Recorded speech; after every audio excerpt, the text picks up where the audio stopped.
안녕하세요. 고려대학교 산업경영공학부 강필선 교수입니다. 일반대학원 비즈니스 애널리틱스 수업의 제 네 번째 큰 챕터인 앙상블 학습에 대해서 진행을 하고 있고요.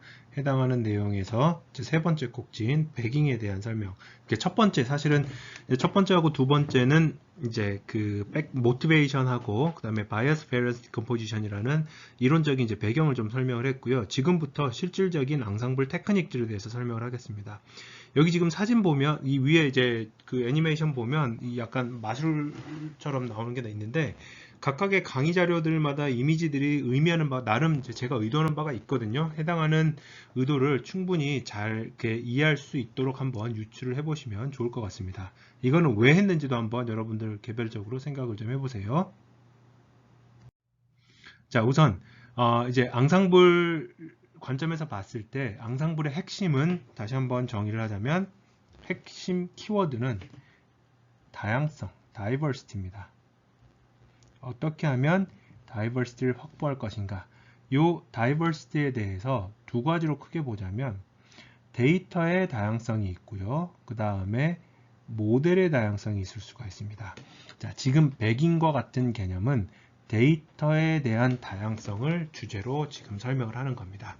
실질적으로는 우리한테 주어진 데이터셋은 한 셋이에요. 여러분들도 많이들 이제 해봤겠지만 뭐 산학과제든 연구들 하다 보면 하나의 데이터셋을 주고서 이걸 통해서 어떤 그 태스크를 수행하는 뭐 머신러닝 모델을 만들어 주세요. 좀 만들어야지 이렇게 생각을 하는데 그걸 가지고 도대체 어떻게 앙상블이 될 만큼 다양함을 확보할 수 있느냐가 이제 지상 최대의 과제가 되는데 그걸 하기 위해서 데이터 관점에서의 다양성 중에서 가장 처음 시도된 게 뭐냐면요.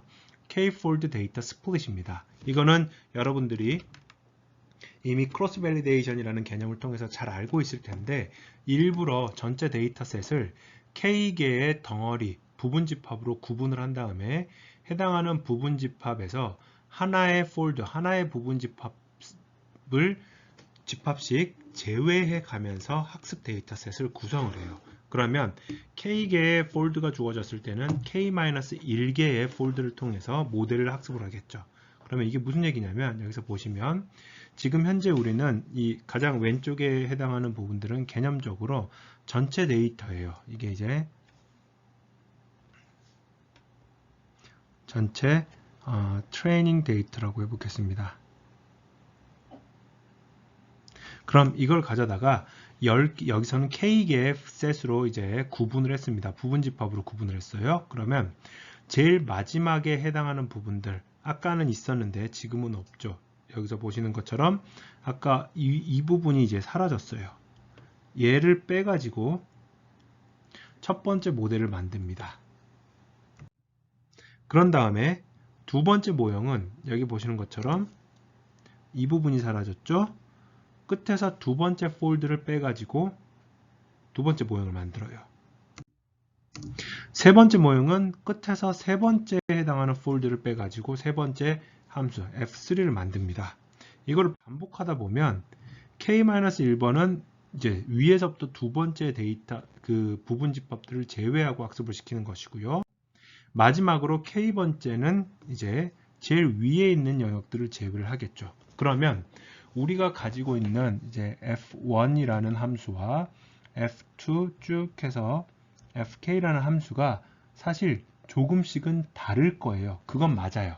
그런데 앙상블의 효과를 설명을 하면서 이론적으로 모든 모델이 독립임을 만족을 한다면 앙상블의 그 성능 에러율은 그 평균적인 개별 모형, 앙상블을 구성하는 개별 모형의 평균의 n분의 1, m이라는 거는 이제 앙상블의 구성 요소, 여기서는 이제 k가 되겠죠. k분의 1만큼 줄어든다라고 했는데 거기에 대한 전제 조건이 뭐였었냐면 개별적인 그 모델들이 서로 독립이다. 그런데 지금 보면 어떤 fi와 fj, 어떤 fi와 어떤 fj를 선택을 하더라도는 k-2개의 폴드를 공통으로 가지고 있습니다. 가지고 있다기보다 이렇게 k-2개의 폴드, 공통된 폴드를 통해서 모델이 학습이 되어 있어요. 그렇기 때문에 아까 말씀드렸던 앙상블이 가질 수 있는 이상적인 성능에 도달하기에는 이 독립성이 보장이 되지 않기 때문에 이제 한참 멀었다라고 이제 생각을 하는 거죠. 그렇게 해서 이제 다시 한번 간단하게 정리를 해보면 K-fold 데이터 스플릿 같은 경우에는 전체 데이터셋이 K개의 블럭으로서 이제 부분 집합으로서 구분이 되고요. 개별적인 모델은 이제 K-1개의 블럭에서 이제 학습이 되는 겁니다. 그러면 파이널 아웃풋 같은 경우에는 K개의 모델에서 예측한 모형 각각을 가져다가 델타라는 어떤 애그리게이션 함수, 이거는 이제 뭐 가장 단순하게 뒤에서 조금 더 설명을 드릴 건데, 가장 단순하게는 그냥 분류 같은 경우에는 머저리티 보팅이 될 수도 있고요. 그 다음에 회귀 같은 경우에는 그냥 단순 심플 에버리지가 될 수도 있겠죠. 이런 식의 결과물을 이제 취합하는 함수라고 생각을 해주시면 되겠습니다. 그런데 이제 지금까지 설명을 했던 K-fold 데이터 스플릿 같은 경우에는 전체 데이터셋을 이제 다 사용하지도 않고, 그 다음에 어쩔 수 없이 K-1개 폴드를 사용하니까 하나의 폴드에 대한 데이터에 대한 정보를 학습 과정에서 이제 손실을 하게 되는 이제 단점이 있어요. 그리고 무작정 많이 만들어내기도 좀 어렵습니다. 잘게 쪼개는데도 한계가 있으니까요. 그래서 거기에서 출발해서 지금은 이제 K-fold 데이터 스플릿은 이제 거의 이제 쓰이지 않는 사장된 방법론이고요. 거기에서 이제 우리가 출발해서 사용하는 방법론이 바로 배깅, bootstrap aggregating 방법론입니다. bootstrap aggregating, 배깅의 메인 아이디어는 뭐냐면요. 서로 다른 데이터셋을 만듦에 있어서 가장 핵심적인 키워드가 바로 복원 추출이에요. 그래서 sampling with replacement입니다. 여기 보시는 것처럼 샘플링을 하는데 어떻게 하느냐? with replacement, 복원 추출을 하는 거죠. 그래서 복원 추출을 하기 때문에 n개의 데이터 포인트가 원래 오리지널 데이터에 있다라고 했을 때 n개의 아이템을 계속적으로 뽑아요. 왜냐? 복원을 하니까 언제든지 반복해서 뽑을 수가 있겠죠. 그리고 여기에 더해서 첫 번째 이제 그 첫 페이지의 그 그림을 이제 삽입한 의도가 여기 있는데요. 우리가 원하는 개수만큼 무한정으로 부스트랩의 개수를 만들어낼 수가 있어요. 부분 집합에 대해 복원 추출을 해가지고 하나의 셋을 만드는데 내가 100개를 만들어야지 복원 추출 100번 하면 됩니다. 데이터셋 똑같은 크기만큼 데이터셋 부스트랩 1000개 만들어야 되지? 가능해요. 부스트랩 10,000개 만들어야 되지? 가능해요. 몇 개든 상관없이 무한정 사용자가 원하는 만큼 부스트랩 자체를 계속적으로 생성할 수 있다는 게 이제 이 배깅의 특징이 되겠습니다. 그래서 개별적인 데이터셋 샘플을 이제 우리는 부스트랩이라고 부르게 되는 것이고요. 예시를 한번 이제 보자면 원래 오리지널 데이터셋에서 복원 추출을 하기 때문에 첫 번째 부스트랩 같은 경우에는 보면 X3라는 게 한 번, 두 번 선택이 되었고요. 샘플링이 되었고요.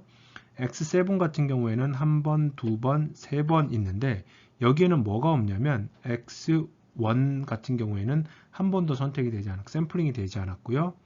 X4도 샘플링이 안 됐어요. X5도 샘플링이 안 됐고요. 6은 됐고 그 다음에 X9는 샘플링이 되지 않았습니다. 얘네들은 원래 오리지널 데이터셋에서는 존재를 하는데 복원 추출이기 때문에 특정한 객체는 한 번 이상 부스트랩에 포함이 될 가능성이 있고요. 그 말은 바꿔 말하면 어떤 객체는 단 한 번도 부스트랩 셋에 선택되지 않을 또는 포함되지 않을 가능성이 존재를 한다라는 뜻입니다. 자, 그러면 이 부스트랩이 가지는 효과가 뭐냐? 이거는 원래 데이터를 가져다가 그냥 단순하게 반복적으로 샘플링을 통해서 데이터를 만들어내는 게 도대체 무슨 의미가 있냐라는 생각을 해봤을 때 데이터가 갖는 분포를 왜곡시키는 역할을 수행을 해요. 근데 좋은 쪽으로 왜곡을 해요. 우리가 가지고 있는 하나의 데이터는 사실은 여기서 보자면 얘는 y는 fx 플러스 엡실론, 이 엡실론이라는 게 주어져 있는 데이터셋인데 이걸 통해서 부스트랩을 반복함으로써 이 엡실론이 가질 수 있는 어떤 범위나 분포를 바꿔주는 거예요. 그래서 좋은 의미로 전체 데이터를 왜곡시킴으로 인해서 살짝씩 비튼 데이터 세트를 여러 개를 만들므로 인해서 우리가 하나의 특정한 노이즈에 디펜던트한, 그러니까 종속적인 요 오리지널 데이터만 사용했을 때는 이 엡실론의 종속적인 모델이 만들어질 수 있는 위험을 반복된 이 모델 학습을 통해서, 그리고 그 최종적인 결과물의 적절한 취합을 통해서 방지할 수 있다라는 효과를 나타낼 수 있다라는 거죠. 자, 그리고 아까 잠깐 말씀드렸던 것처럼 배깅은 복원 추출이기 때문에 특정한 객체가 한 번 이상 선택될 가능성이 있다. 이걸 역시 계속적으로 말씀드리지만 바꿔 말하면 특정한 객체는 단 한 번도 선택되지 않을 가능성도 있다. 하나의 객체가 n개 샘플을 가지고 있는 데이터셋에서 한 번 샘플링을 했을 때 특정 객체가 선택되지 않을 확률은 여기 보시는 이 p예요. 1에서 n분의 1을 뺀 게 선택되지 않을 확률인데, 그거를 단 한 번도 선택되지 않을 확률을 계산해 보면 그것의 거듭제곱 1-n분의 1의 n제곱이 됩니다. 그러면 이거 우리가 고등학교 때 이제 극한의 정의할 때 되게 많이 배웠을 겁니다. 여기서 보시는 것처럼 이거를 n분의 1, 그 다음에 마이너스 1로 놓고, 여기에 대해서 여기는 마이너스 1을 이제 계산을 하게 되면, 이렇게 이제 계산을 하게 되면 n분의 1 마이너스 1 되겠고요.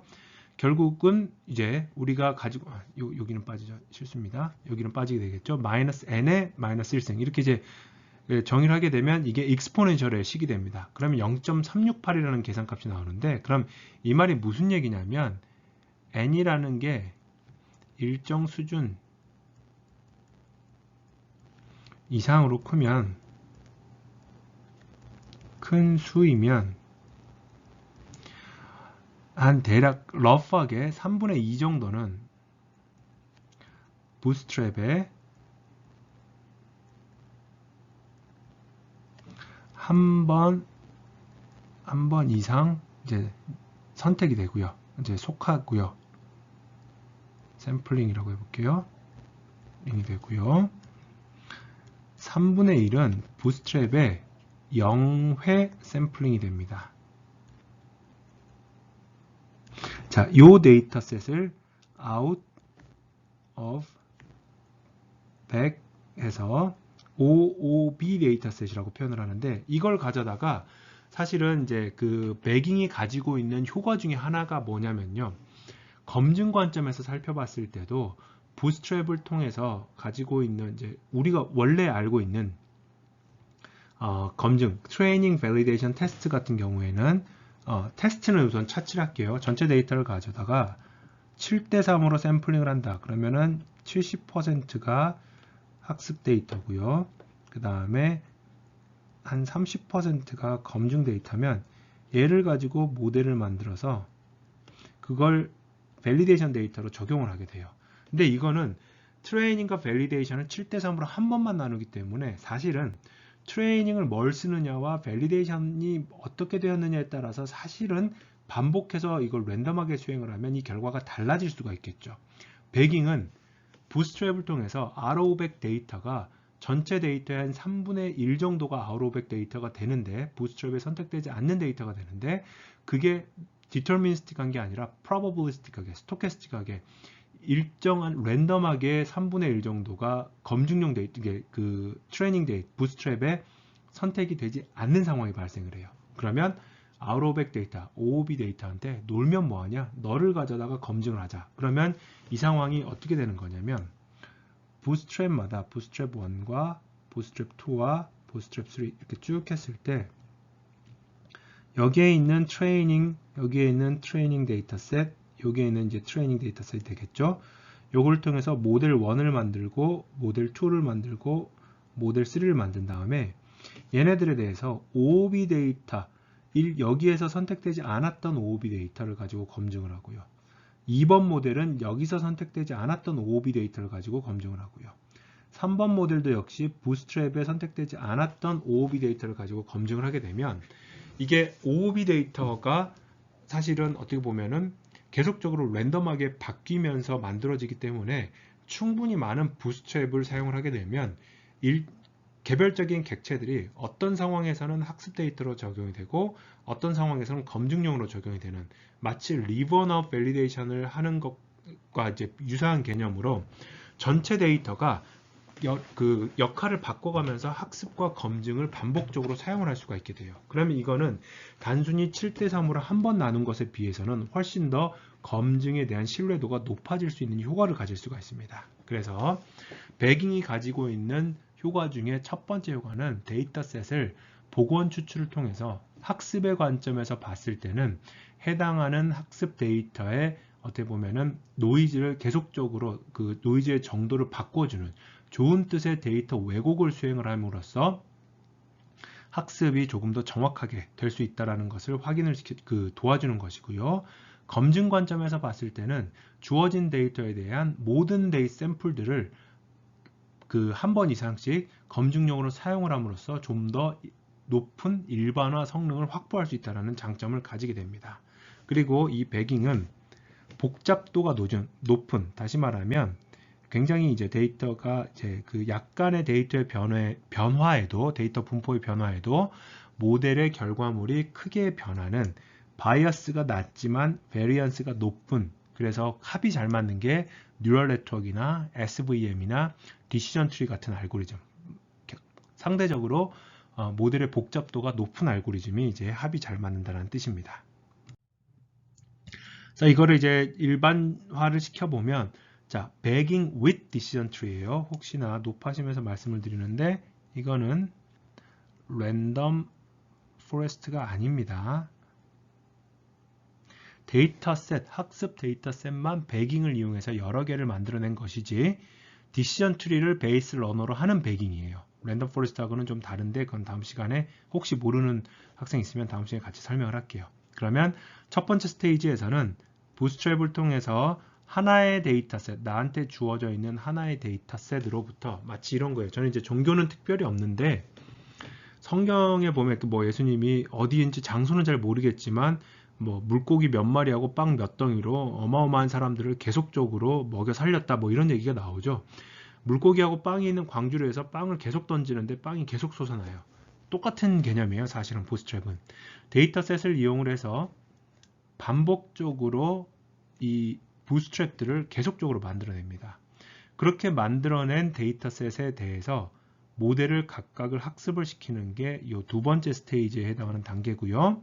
그걸 통해서 세 번째 단계에서는 개별적인 모델들이 산출한 결과물들을 가져다가 마지막에 aggregating, 결과를 이제 취합을 하는 단계인 거죠. 근데 배깅은 테크닉이, 알고리즘이라기보다는 테크닉에 가까운데, 테크닉이라고 말씀드린 이유는 뭐냐면 이 두 번째 스테이지가 어떠한 형태의 지도학습이어도 배깅은 성립을 합니다. 지금 이 그림은 의사결정 나무를 이용한 배깅을 설명을 드렸지만, 여기에 대해서 만약에 인공신경망으로 하면 안 되나요? 됩니다. SVM 안 되나요? 됩니다. 뭐 또 뭐가 있을까요? 디시전 트리 했으니까 뭐 디시전 트리도 될 것이고요. 이런 식으로 해도 되고요. 로지스틱 회귀 분석하면 안 되나요? 돼요. 리니어 디스크리미넌트 어널리시스도 됩니다. 다만 얘 같은 경우에는 배깅과 합이 잘 안 맞아요. 얘는 왜냐면 하이 바이어스에 로우 베리언스를 가지고 있기 때문에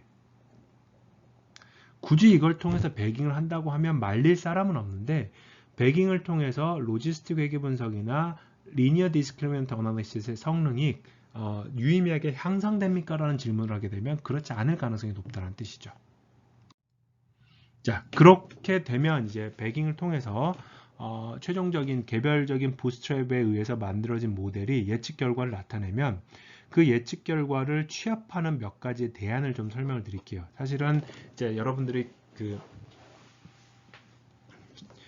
연구하는 학생들이 아니라고 한다면 그냥 일방적으로 이제 보통은 분류 모델 같은 경우에는 그냥 머저리티 보팅 사용하시고요.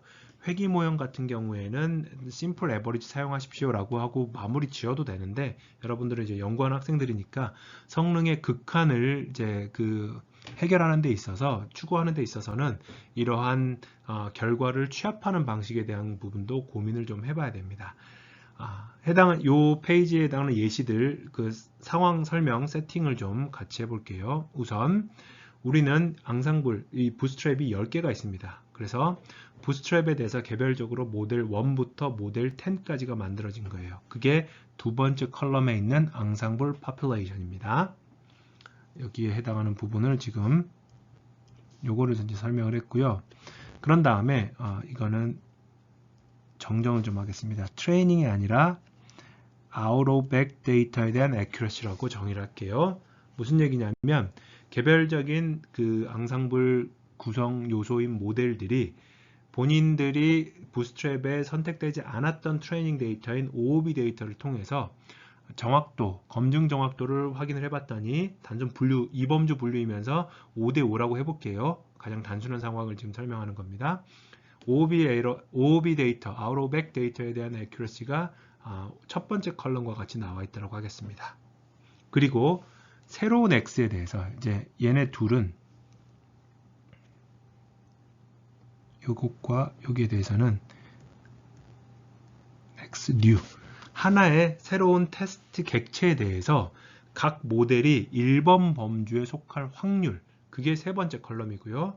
그래서 컷오프를 0.5로 했을 때 최종적으로 개별 모델이 1범주 또는 0범주로 선택될 어느 범주로 예측할 것인가에 대한 결과물이 마지막 컬럼이라고 보시면 되겠습니다. 그러면 첫 번째 가장 단순한 애그리게이션 방식은 여기 보시는 것처럼 머저리티 보팅인데 뭐냐면 단순히 얘만 사용하는 거예요. 마지막에 해당하는 이 부분만 사용을 해서 y가 델타 함수는 이제 안에 있는 조건이 만족하면 1을 반환하고요. 만족하지 않으면 0을 반환합니다. 그러면 10개의 모델 중에서 새로운 x new에 대해서 1번 범주로 예측한 모델이 몇 개냐 했더니 6개예요.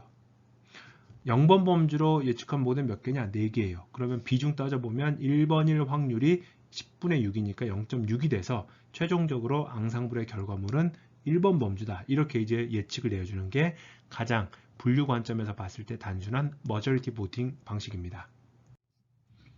두 번째는 이제 가중치를 이제 사용하는 데 있어서 어떤 가중치를 사용할 것인가를 한번 살펴볼게요. 첫 번째 가중치 같은 경우에는 역시 여기도 좀 바꿀게요.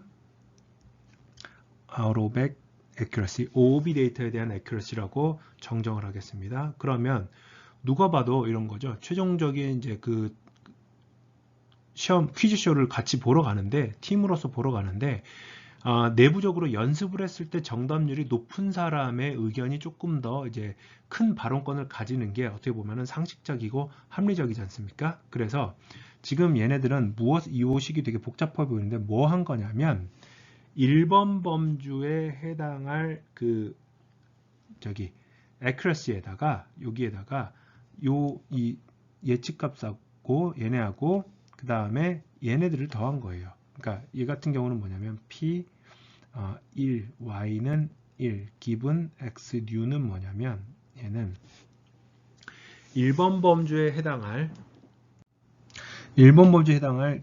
이 모델에 대한 각각의 가중치들이 0.80 더하기 0.75 더하기 0.88 더하기 밑에 보면 0.65 더하기 여기 보는 것처럼 0.78 다시 하겠습니다. 이 부분 정정할게요.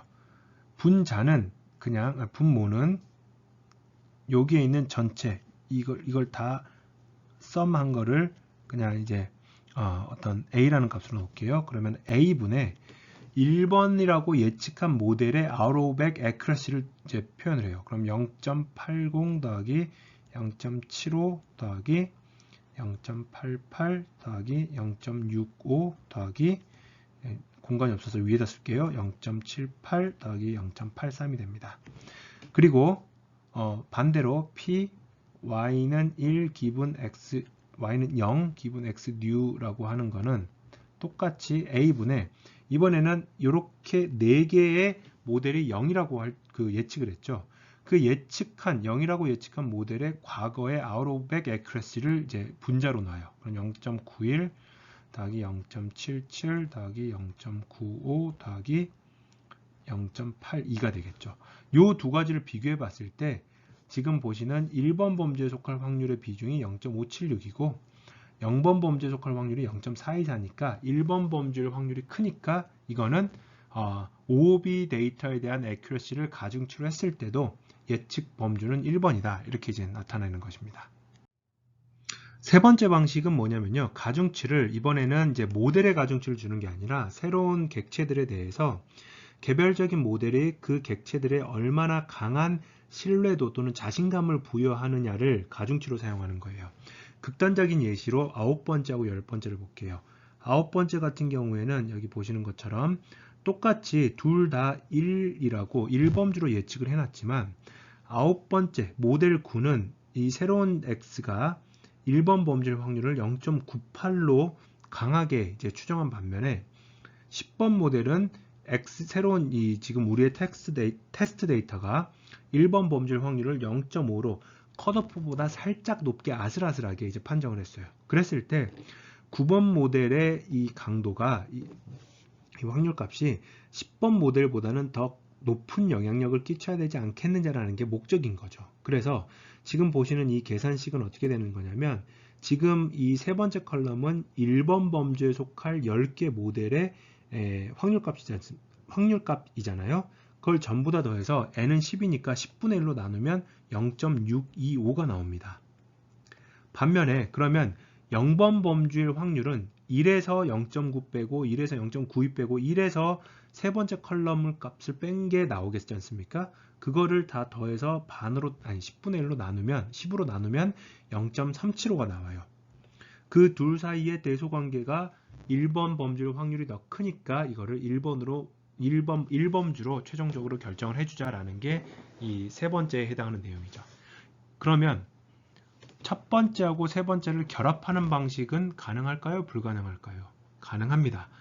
그래서 이 앙상블의 결과물을 취합하는 경우의 수가 어마어마하게 많아요. 이것만 리뷰 페이퍼로 만들어 놓은 것 중에 제가 본 것만 해도 한 30가지가 넘는 이제 그 결합 방식이 있는데 뭐가 언제 제일 좋다 아니면 글로벌하게 뭐가 제일 좋다라는 게 사실은 없기 때문에 보통은 일반적인 상황에서는 그냥 분류 모형이면 머저리티 보팅, 그 다음에 회귀 모형이면 단순 평균 이렇게 이제 측정을 하는 권장을 하는 겁니다. 사용에 대해서. 단 굉장히 유의미한 그 확률로서 그 가능성으로서 앞서 보여드렸던 앞서 설명을 했던 그 기본 방법론들보다는 더 좋은 성능을 나타내는 방식이 바로 뭐가 있냐면 스태킹이라는 방법이 있어요. 이건 굉장히 재밌습니다. 이거는 뭐냐면 결과물들에 대해서 개별적인 결과물을 이렇게 스택이라는 게 쌓는다는 뜻이잖아요. 인디비주얼 모델의 예측값을 입력으로 받아서 그걸 다시 최종 정답을 출력을 하는데 사용하는 모델을 하나를 더 만드는 거예요. 여기 보시는 것처럼 모델을 통해서 예측이 나오면 이게 입력이 돼요. 이게 다시 X가 되고요. 학습 데이터에 대해서는 정답 알고 있으니까 요 둘 사이를 매핑을 하는 fx 요 메타 클래시파이어를 만드는 게 바로 스태킹입니다. 다시 한번 이게 무슨 얘기냐면 각각의 어떤 x들이 있으면 이게 학습 데이터에 대해서예요. f1 x 값이 나오고요. 또 f2 x 값이 나오고 쭉 해서 f의 부스트랩 b개가 있다고 했을 때 fb x 값이 나오겠죠. 근데 학습 데이터니까 사실은 이거에 대한 정답을 알고 있어요. 그래서 얘네들을 전부 입력으로 하는, 다시 말하면 g라는 함수를 또 만들어요. f1x부터 fbx까지를 찾아서 이게 정답인 y가 되도록 하는 g를 만드는 겁니다. 이게 메타 클래시파이어예요. 또는 메타 러너예요. 리그레션일 때는 뭐 메타 리그레서가 되겠죠. 이렇게 모델을 만들면 그러면은 이제 그 개별적인 모델도 인공신경망으로 만들고 그러면 부스트랩의 개수만큼의 차원의 벡터를 입력으로 해서 실제 정답을 예측하는 메타 러너를 또 한 번 만드는 게 바로 이 스태킹입니다. 실제로 스태킹은 2015년도에 이거는 KDD 컵에서의 그 우승자, 그러니까 무크, 여러분들 잘 알고 있는 이 무크 사이트에서 드롭아웃을 이제 예측하는 거예요.